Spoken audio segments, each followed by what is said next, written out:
Saviez-vous que la première information officielle donnée au monde entier sur la mort de Lumumba était fausse?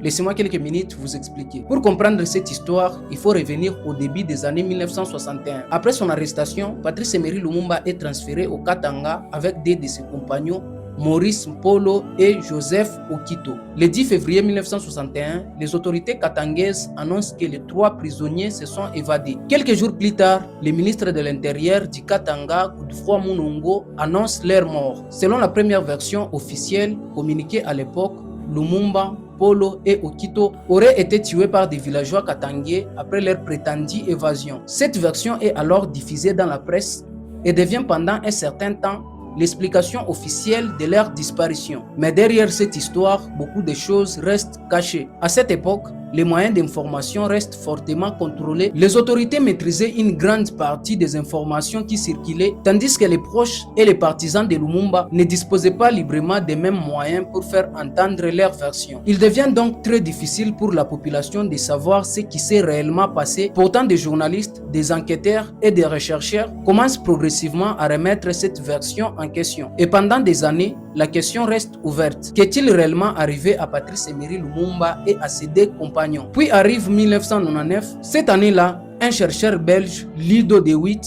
publie un livre devenu célèbre, L'assassinat de Lumumba. Dans cet ouvrage, de Witt rassemble et analyse des documents, des archives et des témoignages concernant les circonstances de la mort de Lumumba. Mais il faut savoir une chose, Lido de Witt n'a pas découvert seul toute la vérité sur la mort de Lumumba. D'autres chercheurs avaient déjà travaillé sur cette affaire et certaines enquêtes existaient depuis longtemps. Cependant, son livre va jouer un rôle extrêmement important parce que la publication de son livre provoquait un nouveau débat en Belgique et attirait une nouvelle fois l'attention sur les responsabilités entourant l'assassinat de Lumumba. À la suite de cette nouvelle pression, le Parlement belge décide de créer une commission d'enquête parlementaire pour examiner les circonstances exactes de la mort de Lumumba et les rôles éventuels des responsables belges. La commission va alors examiner des archives, des documents officiels et des témoignages. Et progressivement, les récits racontés en 1961 commencent à s'effondrer. La version selon laquelle Lumumba aurait été simplement tué par des villageois après une évasion ne correspond plus à ce que les chercheurs permettaient de reconstituer. Les enquêtes établissent que Lumumba, Maurice Mpolo, Joseph Okito ont été exécutés le 17 janvier 1961 au Katanga et que des responsables katangais étaient présents lors de l'exécution. La commission belge conclura également à une responsabilité morale de certains acteurs belges dans les événements qui ont conduit à la mort de Lumumba. Pendant des années, le peuple avait reçu une version officielle, mais les chercheurs ont continué à rechercher. Les archives ont été étudiées, les témoignages ont été confrontés et en 1999,